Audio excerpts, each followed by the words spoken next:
నవరాత్రులు అనగానే మనకి రాత్రి సమయాల గురించే ఎక్కువగా వినిపిస్తూ ఉంది కదా.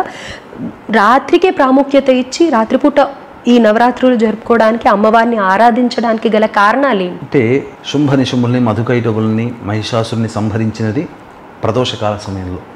కాబట్టి అమ్మవారు రాక్షస సంహారం జరిగిన తర్వాత చాలా సంతోషంగా ఉన్నటువంటి సమయం ప్రదోషకాల సమయం. అందుకనే ప్రదోషకాల సమయంలో పూజ ప్రారంభం చేస్తారు ఎక్కువగా.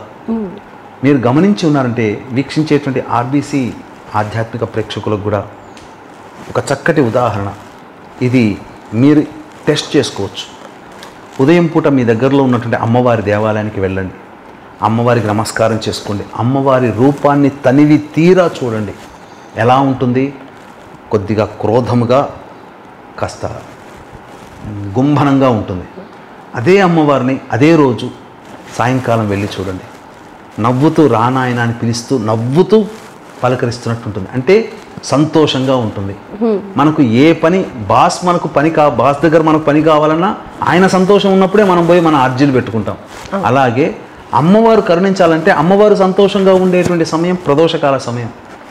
ఆ సమయంలోనే మనం గనక పూజ ప్రారంభం చేస్తే అమ్మవారు చాలా అనుగ్రహిస్తుంది. అందుకనే కాబోలు అనాదిగా యుగ యుగాల నుంచి ఈ దేవి భాగవతం ప్రకారమైనా కానీ శాస్త్ర ప్రకారమైనా కానీ ప్రదోషకాల సమయంలో సంబంధించినటువంటిది పూజాది కార్యక్రమాలు చేస్తారు. అందున ఈ ప్రదోషకాలంలో పరమేశ్వరుడు పార్వతీదేవితో నృత్య స్కేలిలో ఉంటారు సంతోషముగా. కాబట్టి ప్రపంచానికి అంతటికి కూడాను ఆది దంపతులు తల్లిదండ్రులు అయినటువంటి వాళ్ళు పార్వతీ పరమేశ్వరులు. వారి సంతోషమే మనకు బలం.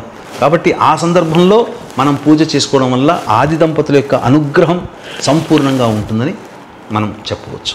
అయితే శివుడు కూడా ప్రదోష వేళ సంచరిస్తూ ఉంటారు అని అంటారు కదా.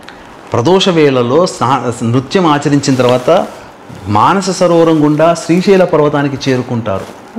ఇది మనకు శ్రీశైల పురాణంలో చెప్పబడి ఉంది.